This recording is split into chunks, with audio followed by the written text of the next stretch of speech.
Welcome, BBCers, to episode 1 of Nathan's Mailbag. Back to square one. We're back to square one. We've started basically the channel again, but obviously this is a familiar face, a familiar segment, the Nathan's Mailbag. And we don't wash our clothes, obviously. Why is that? I mean, you were in the same thing as you didn't from the last episode. A few days ago. That's right. BBC That's right. Because we definitely don't record this in one session.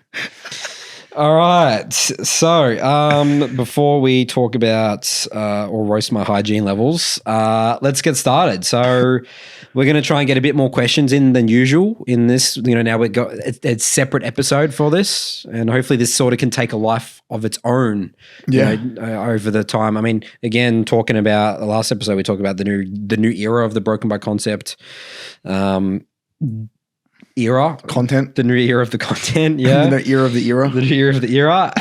We send in the questions. We abuse it. Abuse the system, guys. We can abuse the system because before we literally couldn't get all the questions in. Like a lot of people would email saying, my question didn't get answered. Like, did you miss it? Like sometimes I just, there's other better questions maybe, or like we're going to really try and just answer them all. Because again, the questions that you guys write in are just fantastic. Love these questions. We always say we have the highest quality community, and it's a huge part is because of the Nathan's Mailbag and just, seeing what you guys are asking, how you guys are experiencing the solo queue journey. First one here comes from David. The title of his email is, how do you regain motivation? Motivation's obviously a big one, hot topic. If you need motivation, listen to David Goggins, who's actually told you motivation's bullshit, actually. And he will put you into check real quick. All right. Hello, I'm Coach Dom, and I'm a full-time collegiate esports coach. So League of Legends and esports in general is my whole life. We can relate to that. Can't we, Curtis? Though I center my life around League, I find it hard to put in the time and effort that I used to put in when I was in high school and college. I was diamond from season 5 until season 9 consistently, and over the past 3 seasons, I found it hard to push myself to get in even over 300 games a season. What ways do you guys keep yourself motivated even after so many years of playing the game at a high level? Thanks, guys. It's a great question. It is a good question. Well, I think it is important to kind of have, have a sense of like pride in your rank. Like I think when you connect with, like for me, and this is just, again, this may not be the most healthy approach. This is just me, what works for me. I don't view, for me, a rank as like a kind of like a fancy little badge. For me, it's kind of like, it's like I put in this work and it means something to me. It shows that I am of a certain caliber, and I'm proud of the coach I can be. If I'm a coach that can get this rank, it just makes me feel proud. It's like it's proving that I understand the game at a certain level. I have a feel for the game. I'm keeping my finger on the pulse of the game as it changes. Poor Bruce Lee. Bruce Lee's falling over. Bloody hell, Bruce. Where's your core strength? Yeah. So really interrupted here by Bruce. So yeah, I have a sense of, I guess, pride in my rank. So that actually is where a lot of my motivation comes from. Like if I didn't take rank seriously, like it wasn't something that was really important to me, I'm not going to take the time out of my day, my busy schedule, to put in a 3 block. Do you think I want to spend 3 hours a day sitting in OS queues, high-low queues, slogging away? Well, there's many other things I could be doing with my time, but I genuinely value it's something that is important to me, both at a personal level and obviously, a very deeply personal level. And I think it's important for my craft as a coach. So that's first. I would say first thing. Do you have anything before I take over the show? What about you, Nathan? I was just going to go back to you talking about, you're the perfect one being challenger for, like, there's very few people who have been challenger for every season since season 4. There's very few people, and you've had many different, over that time, you've had different troughs in your career. You weren't always a coach. You were a player. Obviously being a player, obviously challenger, but even then, players can disrespect solo queue easily. But every year it's like, I'm a player. You are still challenger. I'm you know, I'm a coach now. You know, I could be watching VOD and stuff like that, but still I got to get challenger. And then now, obviously, you are doing, you know, the solo queue coaching, and I get challenger. And yeah, I mean, how do you like? Did you never have periods at any time of those years where you think maybe this year I'll like, okay, I got some other priorities? You always manage to find it as a priority, even though your schedule. My philosophy in life in general is if something is important to you, you'll find a way. Like you'll find a way to get it done. Like if you aren't finding the motivation to do something, it's probably not important to you. So yeah, for me, it's just important. I view it as like, it's like a kind of like a fundamental in my eyes of being a good quality coach is that you need to be of a certain caliber. That's my own personal standard. For Dom here, like, you know, it's important that you have your own personal standard. It might just be Diamond 4, right? Whatever your personal standard is. It could be Master, it could be D1, could be D4. But it's good to set a benchmark. It's like, because if you don't set a benchmark, how do you know if you're deteriorating or not? You know, like if I can't get challenger again, it's a very obvious indicator in my mind that I'm just not with the times. I'm not up to scratch. Away. I'm falling. I'm diminishing. You know, I don't want to be like that. I want to. It's a way of, I guess, it's a self-regulating aspect as well. It's like I can keep myself accountable. And I would say as well, it forces me to really think about the game as well. Like it forces me to really think deeply about the game and make sure I'm not a fraud. Like, quite honestly, and this is again something very personal, is that obviously I charge money for my service in the Midland Academy as a coach. And my personality is that I want to deliver the best possible service.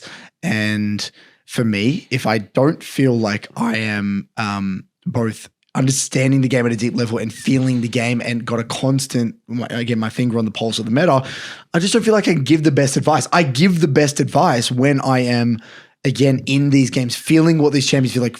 I can empathize with the player. And the same thing actually applied to me, by the way, when I was a coach. Back in 2017, 2018. This is when you were an esports team. When I was an esports coach, when I was coaching at the pro level, I coached my best league when I felt the most confident as a player, when I could understand what these guys were going through. And obviously, I'm not going to be perfect. I don't have to be the rank 1 player or anything like that. But for me personally, it did make me a better coach. So these are just, again, things that motivate me. It's like, and for me, it's actually not even a question of motivation. Dead serious. I never think of it as, do I have to? It's just your identity. It's literally at an identity level, and there is no choice. That's why I meme. I say this as a joke to Nathan and people close to me that, like, if I don't get challenger, it's like I want to give up. Like, bye. Like, I'm not. Can't be a coach. Curtis, he'll be gone. You'll never see him again. Goodbye, Midland Academy. Like, it's that important to me at like a personal level. Like, I have to. There is no negotiation. Zero negotiation. And here. You'll find a way. I will find a way, no matter what. It's, you know, if something's important to you, you'll find a way. So I think, Dom, you got to find what that is for you. What is that number? What is that rank that gets you excited, that you can really connect with, that you feel at a tangible level levels you up as a coach? You got to find what that is, depending on your role and your situation. And obviously, not everyone's going to have the same time. You know, everyone has time constraints. You got to figure out what that is. Has to be somewhat manageable. But put the pressure on yourself. It's good to have a bit of pressure, a bit of fire up your ass. So for me, I'm the same thing for identity level, for sure. Again, this is maybe like, the moment I started playing PvP in World of Warcraft, you know, back when I was like a 12, 13-year-old kid getting Gladiator, my identity became, I'm going to be good at any game that I play. Then I moved to Guild Wars. I was one of the top players there. That game died very quickly. And then I went to League, and then I was able to get rank 2 Challenger in season 3 when the O servers came out, in literally like a couple of months of me playing, like taking that game very seriously, right? And then the funny thing is that, okay, then, you know, the next 2 seasons after that, I was Challenger, I was a pro player, and then obviously I became the founder of Dials, and I stopped playing the game for 3-4 years. I had different priorities. I would have loved to play the game, but I just didn't find the time with like the managing the business and all that. And then for me, the last 3 years has just been trying to get not to my old level, because I feel like I'm a much better player, but I need to get back to that identity of like, you're good at games, Nathan. That's your Recapture identity. that identity. So I would never have, and I'm not even close. Like my perception, I've always wanted to be rank 1 in League of Legends. I never was able to achieve it in my glory days. I was only rank 2, it was my highest. I peaked at 1200 LP back in season 5, and I've never got, I never got rank 1, and that's always something I could take me another 30 years. I'll never lose motivation. Honestly, I really want that. So it's at a similar level. It's an identity level. It's an identity level. But you're the same, right? You don't really feel either motivated or unmotivated. It's always just there. Yeah, it's just like, there. it's just It's what like, you do. This is what I'm chasing. It's like when you go to the gym for a long time, there's no question if you go to the gym, you just do it. That's right. It's like, it's an obligation. Like I signed that contract to myself long ago. That's what I do. The concern here that I think maybe he's not telling us, he is a coach in the North American scene, and we talked about this many times, is that solo queue has a stigma of not being valuable, right? So if you don't view something as valuable to, why, you're not going to do it like this. It sounds like David wants it to be, it's like he talks about it as a second hobby, but the way you talked about your challenge, you actually think it gets better at your craft as a coach as well. So I feel that David, He's lost that connection between being better at solo queue, helping him become a better coach. There's just not the respect for solo queue there. Which is a very big stigma. I'm just assuming here because again, he's a college coach in the North American scene. So I've heard that all the time. Both of us work with college players in NA at the moment. Yeah. And solo queue is not something they really emphasize. It's about scrims and that sort of stuff. Yeah. So, we're the Solo Queue Motivation Podcast, we're the Solo Queue Improvement Podcast, David. We love Solo Queue. We have a very deep respect for the craft of Solo Queue. And imagine the precedent that would set if the players under you saw you taking your solo queue seriously.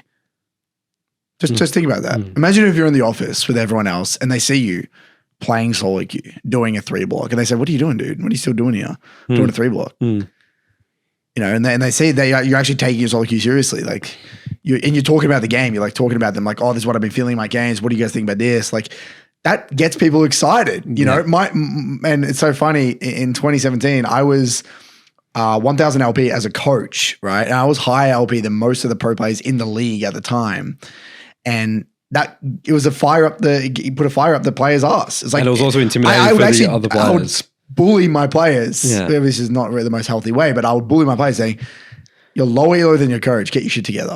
Like you don't have to get to that extent, but it's like, it's just an intensity thing. It's a mindset, Do you want to get trained as a player? Do you want to get trained by someone that doesn't take solo queue seriously and doesn't have a respect for that game, like that competitive element? No, you want that mentality. At least for me. All right, next question here comes from Johnson. Hi, Curtis and Nathan. My name is Johnson. I'm a huge fan from China. Wow. Please excuse my bad English. It's not my native mother language. This question that's been bothering me for a while. I like the idea of playing League, and I really want to climb and get better at the game, but I just couldn't find, again, the motivation to put the games in. Sometimes I feel like one unlucky game and I'm done. Sometimes I even procrastinate or are scared to queue up. I'm plat 4, aiming for diamond 4. Anyways, I guess my question is, how do I find the motivation to climb and stick into it? I appreciate you taking the time to read my email, and good luck in future games. So you said there was an element of fear in there, did he? It sounds like, so he really wants to improve. Okay. He wants to get better. There's one line that sticks out to me. I feel like one unlucky game and he gets thrown off. He's done. Too fragile, isn't he? Yes. Way too fragile. Yeah. So I think that goes back to the solo queue contract. He's not understanding what a good journey looks like, what an actual journey of getting better at the game, losing, embracing the suck. I would say very simply, I think this sounds so basic, but I think it's so profound, is like, we are so torn by the dopamine roller coaster that is solo queue with the LP ups and downs. We forget why we're on the roller coaster in the first place, to improve, right? And to better ourselves each day. It seems like a classic case of focusing on the LP over the improvement. You're not going to, and I think you said this in some other episodes that I really love, which is your goal isn't to get to D4, it's to become a Diamond 4 player. It's a very important distinction to make. You want the behaviors of a Diamond 4 player? What the decisions they make, you know. How does a Diamond 4 player think? How do they click? What decisions would they make in this situation? That's what you want, right? Because the moment you start thinking, oh, I just want to like get to Diamond 4, you're trying to look for like little, you're just going to default to think of shortcuts, gimmicks. And you're gonna be like, oh, I'm so close. Like, and then, you know, you just lose. Like, let's say if you get to Plat 1, 90 LP, improvement will be gone. It's just out of your brain because you're literally just thinking, I'm so close. I'm literally 4 hours potentially away from achieving my goal I've been working on for years.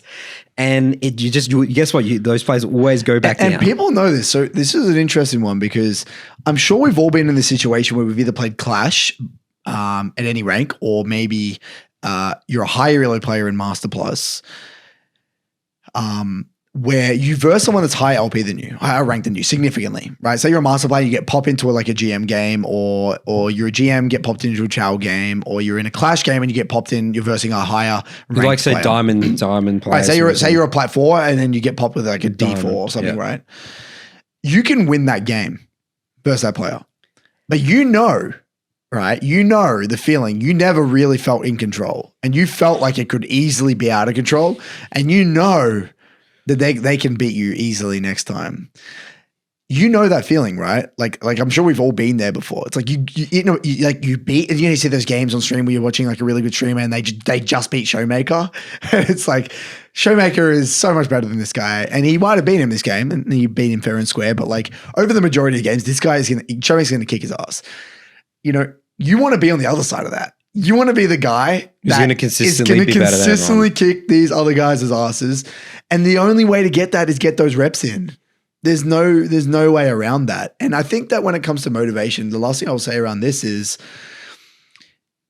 I don't want League should never feel like solo queue should never feel like a job, right? It should never feel like a job. He uses the word he procrastinates. Think about it. Imagine procrastinating queuing up. It's like you're procrastinating a passion. You never use procrastination in the sense of a passion, do you? Like, why would you procrastinate doing something you're passionate about? I've never used that word when it comes to like I'm passionate about film. I'm procrastinating watching this movie. You know? Yeah. I wouldn't use that word. It's like either I genuinely don't have time for it, or I don't want to do it. Right? In my mind anyway. So like, I think for you, dude, is like, you got to realize, first of all, get excited about the goal. I would say, like Nathan, accept that it's going to suck. There's going to be ups and downs. You're going to have painful experiences. You're going to lose. You're going to cry. You're going to be happy, whatever it might be, even though it doesn't have to be like that, but it's likely that's what your initial response is going to be. But the more games you get under your belt, the easier it's going to be. And once you start to realize and get into the medicine is the detail, right? The details of the medicine, sorry. And you start to realize, okay, these are the areas I need to work on. And you get specific about what is it that you need to work on. That's where a lot of your motivation is going to come from. I love getting on my desk, looking at my little sticky notes to say I need to work on, I need to tighten up my CSing. I need to tighten up looking at side lanes and roaming more. I love that stuff. It gets me excited. It gets you excited, but it also distracts you from all that other bullshit, of all the patch notes, champion pools. This champion's good. This streamer says this. It just distracts you. What's going on, Mike? This is what I can improve on. Because it grounds goals, especially like, let's say Platinum 4 to Diamond 4, that may actually be a bit intimidating. So when I think about procrastination, I think about things that are just like looks really far away. But if you just look at, I should be working on using my ability this way, you can go to the next game and improve on that right now. Just pick one thing. But when you like that platform to Diamond 4, sometimes the goal feels too lofty, and you're not going to put in like, what's an example? Well, if you're just going from Plat 4 to Plat 3 first, let's just get there. Yeah. I always say that. We're not going, like, when I get Diamond clients and say I want to get Master, let's just get D3 first, man. If you're going to climb 1,000 steps, you got to do the first 2, 3, 4, 5 steps, Yeah. You don't just finish that. I'm trying to think of another analogy. Is it easy? Like, let's say you're cleaning up after dinner, right? If it's a huge job, you're probably more likely to procrastinate. No, there's a really good Kobe Bryant quote about this. Someone asked him, like, how do you do this workout, or how do you run this much? And he says, I look down and I just take one step after the other. Like Kobe Bryant says, I literally look down and I just like All I'm focused on is the thing that's below me. When I look up and I look at the distance and I see how far I need to go, hard. that's hard. That's when I get intimidated. Yeah. But I just look down. I'm looking what's directly in front of me. That's when I can just zone in. I just got to do what I got to do. You know, and in my experience, plat 4 to dive 4, it is a lot of work, right? Yeah. I'm not going to lie. It's not to walk in the park. It's a huge difference. Plat 1 to plat 4 is a huge difference. I would say P4 to P2 is relatively straightforward. Yeah. Most people can get that pretty. P2, P1, that's P2 to P1 and P1 to D4 is where it gets quite tricky. But what I would really remember is that like it will be a lot of understanding how your champion is interacting with a lot of other champs and like just start to really understand the consequences of your actions and start to be curious, be insanely curious. Childlike mentality, toddler-like excitement for the game. I love that analogy, Curtis, that the Kobe Bryant one. It's a really good one. Yeah, because that's exactly how I feel. If you've ever run and you look at the distance, you're like, I don't think I can make that. Sometimes you just look at the ground, you're like, oh, holy shit, I'm halfway there already. You know, you zone out. It's the exact same when cleaning the kitchen though. When you've got like a huge mess, or you're on the weekend cleaning your house, your apartment, and then you just start. Yeah. And you just do one thing at a time. I put away this cup. I put away this plate. Snowballs. And it just like before you know it, you're like, done. Oh, okay, it's actually not too bad now. And then just keep going. You know? It's true. So hopefully there's something there that you can latch onto, right? We gave him a lot of things. There's something there you can latch onto. Next question here is from Taylor. Title of this email is Mid-Lane Blind Picking Philosophy. Curtis and Nathan, I've been grinding away since joining the Mid-Lane Academy about a month and a half ago. About 200 games. He's played in a month and a half. Hope those are 3 blocks, Mr. Taylor. The games where I struggle the most are the games where I'm blind picking. Playing around D4 ELO. Currently, I play Syndra, Veigar, and Fizz. My current blind pick philosophy, pick strong lane phase champion or pick roaming champions that can afford to sack lane for the benefit of other lanes. My questions are, do I continue to blind pick Syndra and keep playing the harder matchups out to get better at them, or should I find another champion to blind pick? Do I blind pick Veigar instead, since Veigar tends to go for more of a roam approach rather than winning through lane? Is there a champion in the current meta and upcoming patch that you feel is strong enough to warrant blind pick in every game that would be better than previously mentioned champions? All right, I'll answer this one quickly. This is a Curtis question. Like dead serious, you can blind pick Fizz. You can blind pick Fizz. There is not, if you are good at Fizz and you understand your matchups, which you should if you're a Fizz player, you can definitely blind pick Fizz. I blind pick Fizz. Every Fizz one trick blind, and they can easily get away with it, especially in Diamond. People aren't good enough at lane to shut you down as a good Fizz player in Diamond. It only really gets hard like GM plus. That's when like blind picking Fizz really gets tricky. Like you can play a game with Fizz, you just have 0 options. In GM plus, you can get versus really good laners, you can get completely shut down. But they all have to know Fizz well. GM like around 400 LP is when it starts to get hard. Before that, you're fine. You're very fine. So Fizz, I would actually prefer Fizz blind pick over Syndra because Syndra into a multi-threat comp is borderline unplayable. I would not want to play Syndra. In a way, you think, and I thought this, and this is my misconception, I thought Syndra and like would be a good like blind pick, but in reality, it's not because what was a multi-threat comp look like? Assassins, Zed, Jarvan, Zed, Camille, Zed, Eve, Camille, champs like that. Rek'Sai, Leona, and something else. Just multiple gap closers, which is like a trillion champions in the game. All you need is 2 of them and your life's going to be miserable. Yeah. So don't put yourself through that. I would even rather blind pick Veigar because Veigar can minimize very effectively. You don't need to do much to be impactful. Like you can sit back and scale if that's the case. Syndra feels bad doing that, you know, comparatively to a Veigar. Veigar can sit back, farm with Q, take second to resolve if really need be, and kind of go down that route. So I would pick Veigar or Fizz, either or are completely fine. Veigar's very good at minimizing. There's like 2 major counters to Veigar, which is like Syndra mid and like I think Katarina. So you can maybe ban Katarina if you're blind pick and then pick Veigar and you're probably fine. Obviously like even Aurelia can be a little bit annoying, but you can generally minimize.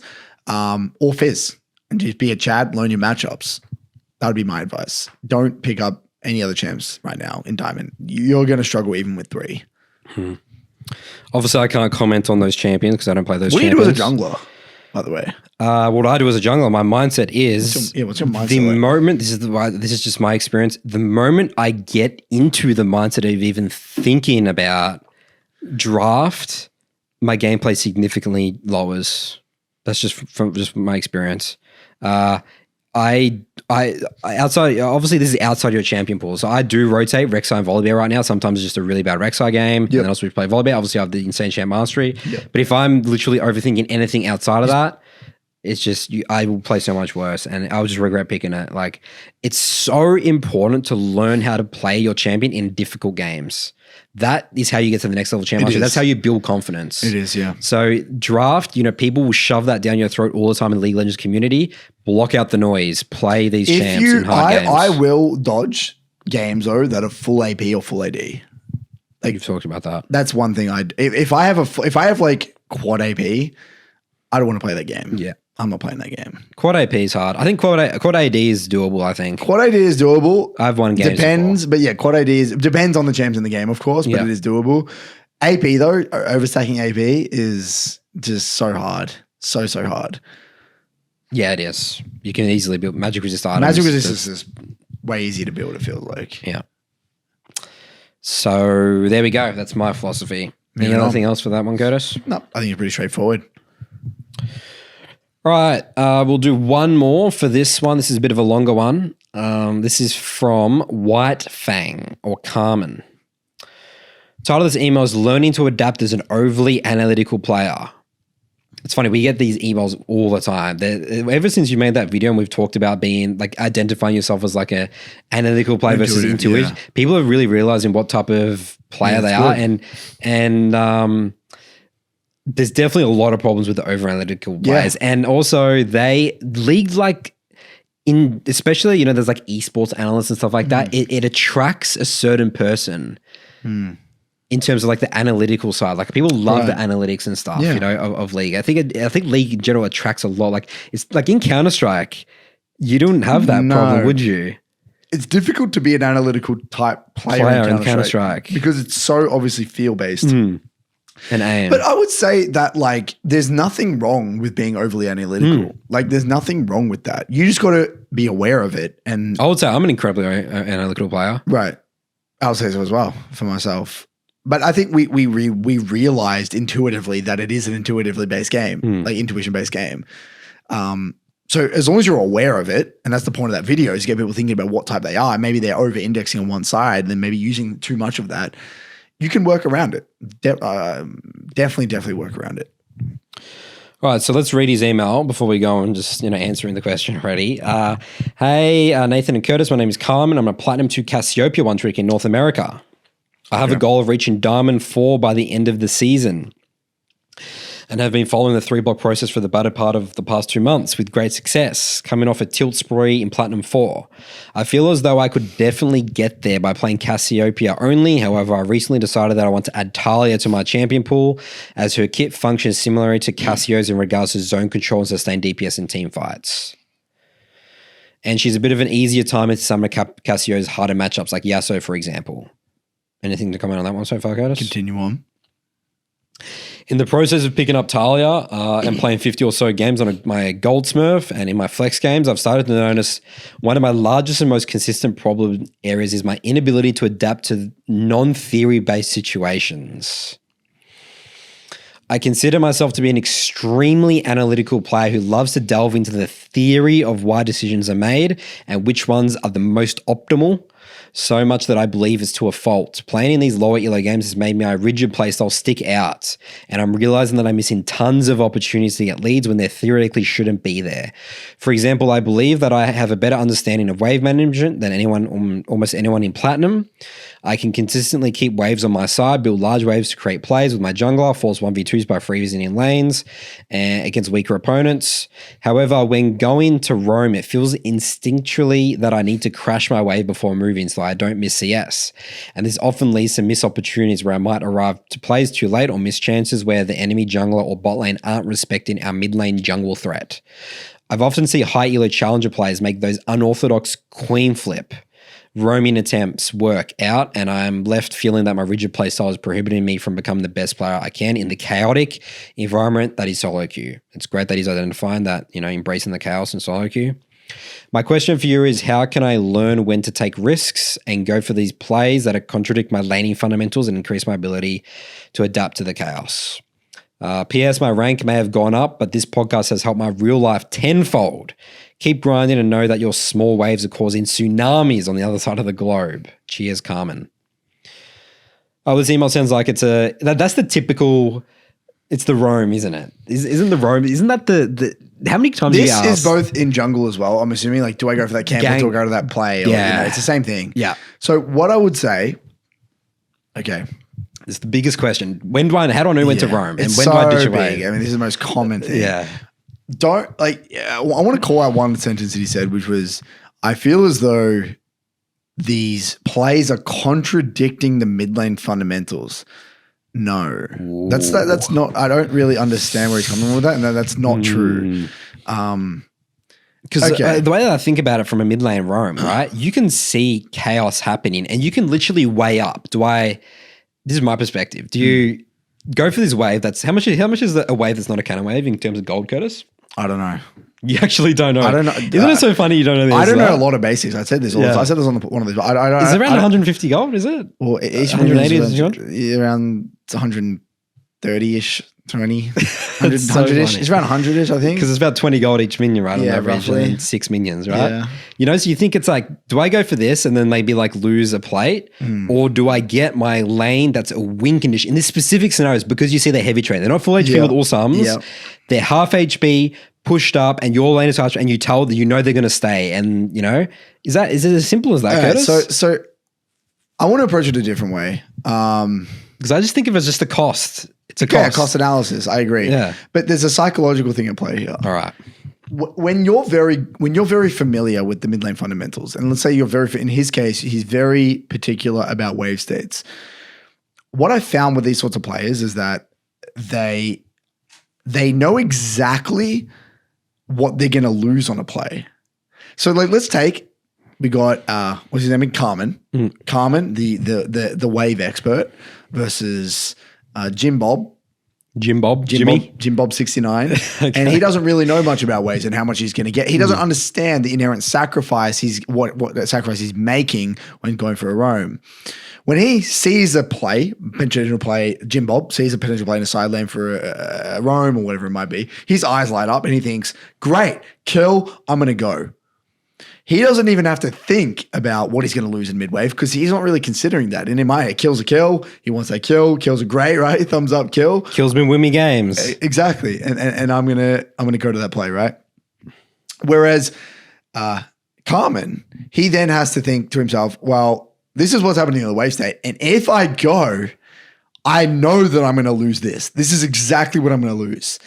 And if I don't go, I know exactly what I'm going to get. It's like a guaranteed win. Like they know it's like I could go for this, in their mind, a risky investment, or I can guarantee get this amount of money and putting it in this sort of investment, a very stable, conservative investment.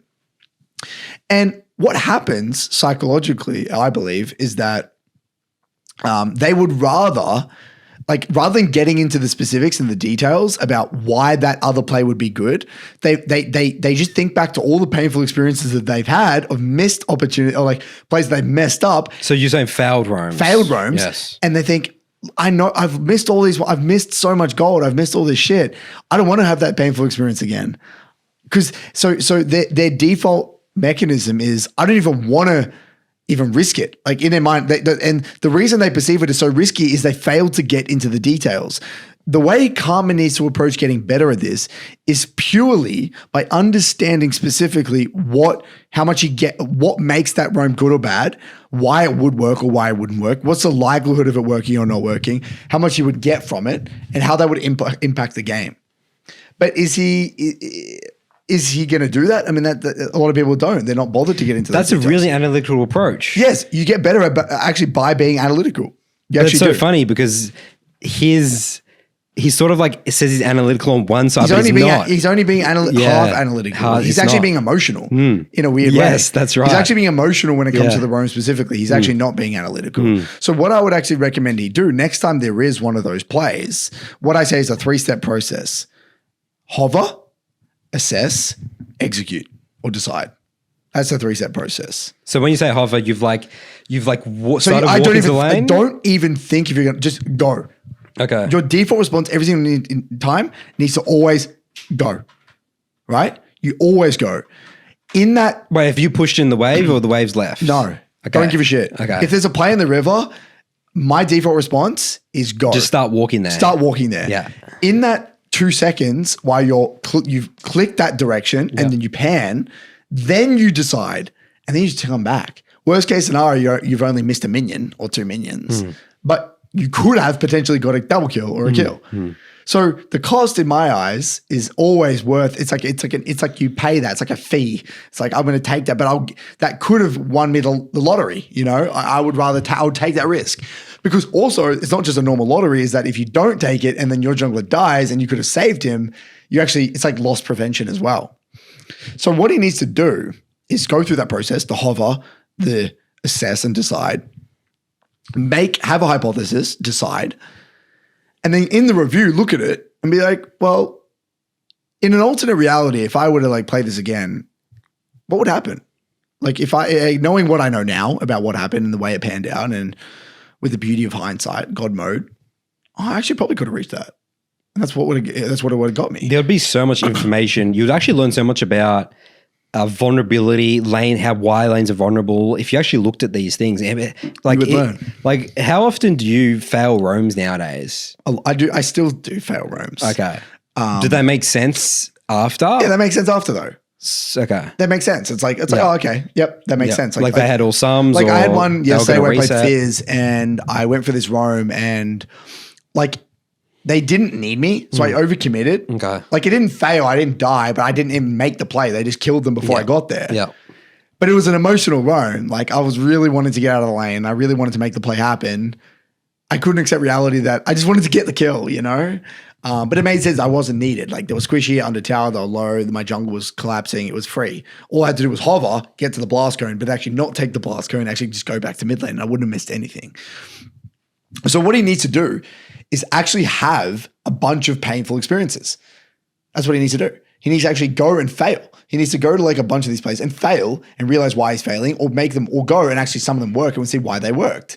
And again and again and again and again. And that will actually improve your intuition over time. Naturally. You won't have to think anymore. You just can see it. I've seen this situation before. That process of doing and then making sense of the doing is what improves the intuition.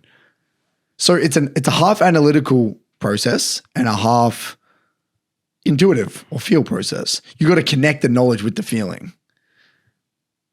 Is what you got to do. Love it.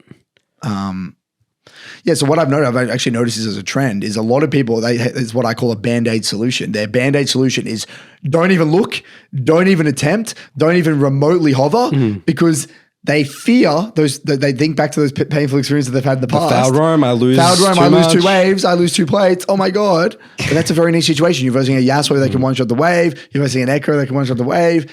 There's a niche situation. So you learn from that. But rather than slapping a Band-Aid over the whole thing and not moving, you got to get specific. It's sort of like I'm going to, close my eyes and like put my fingers in my ears and just pretend it's not happening or something, right, you know? Yeah.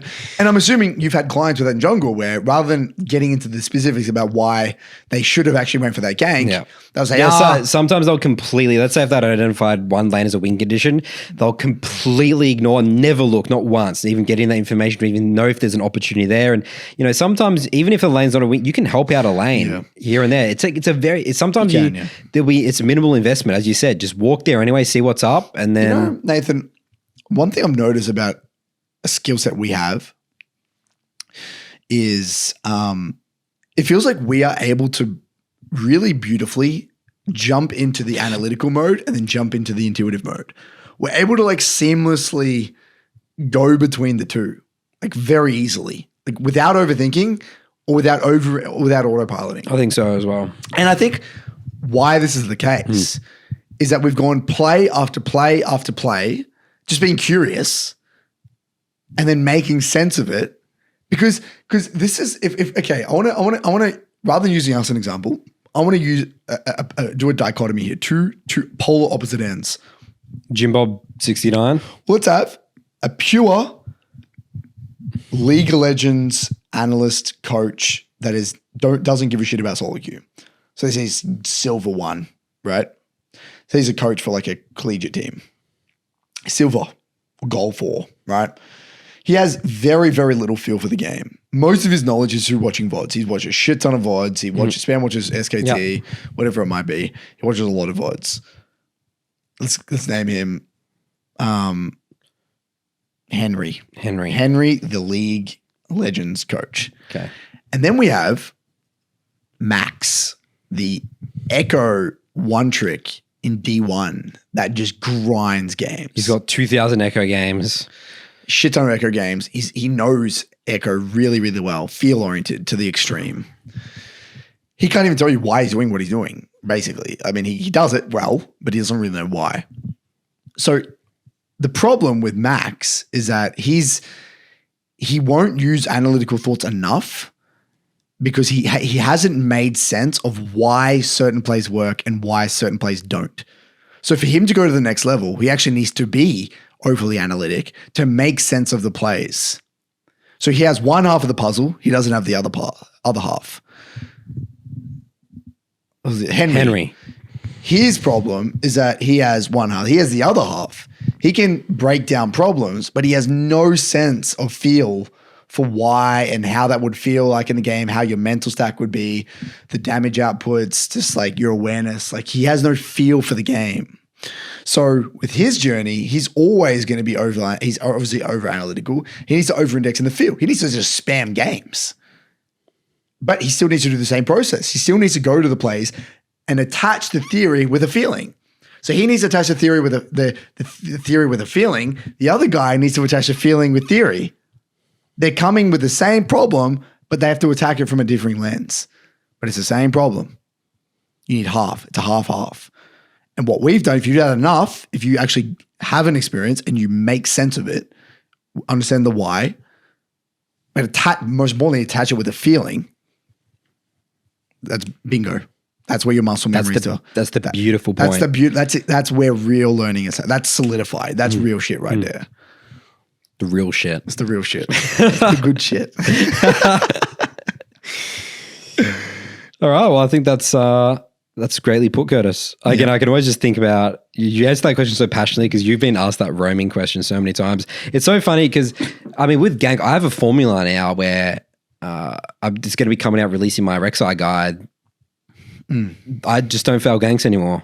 Maybe it's the nature of my champion. I want to use a different, I think ganks is not jungle ganks. I want to give you another example of mid-game with junglers. Yeah. How do you know whether you can, whether you have time to make this play happen? To get a camp before a play? Yeah. Yeah, that's actually a rough one. That's a different one, isn't it? That's a different one. That's so different. You might see a play maybe happening. Yeah. Maybe. That's not a gank. That's like it's like a team fight skirmish or counter gank. Now it's situational, isn't it? It's case by case. There's no formula. There's no cookie cutter formula there. That's right. Yeah. It's like you got to look at how they're posturing, how much engage the enemy has. Sorry, my formula is only for like the first like 6, 7, 8 minutes when it's more That's structured. That's not applicable controlled. for this. There's no formula for this stuff. No. It's adaptable. Yeah, that's right. That's a better analogy. A better example. Sorry. That's right. Cool. All right. Well, that's it for Nathan's Mailbag. Mailbag episode 1. Whoa. In the books. It feels like a grind. We're at 101. We're going to start all over again. For Broken by Concept, and now we're at 1 again. How boring. That's exciting challenge, Curtis. We're going to grind it out again. We're just noobs. All right, so let us know in the comments if you liked this format, and whether you do or you don't, we're going to shove it on you anyway. So you honestly don't even bother. I'm just kidding. We love our community. We listen to you guys. We will make changes. We will adapt, just like solo queue, just like Bruce Lee. Yeah? That's it. Flow like water. Good work, everyone. We'll see you on the Rift.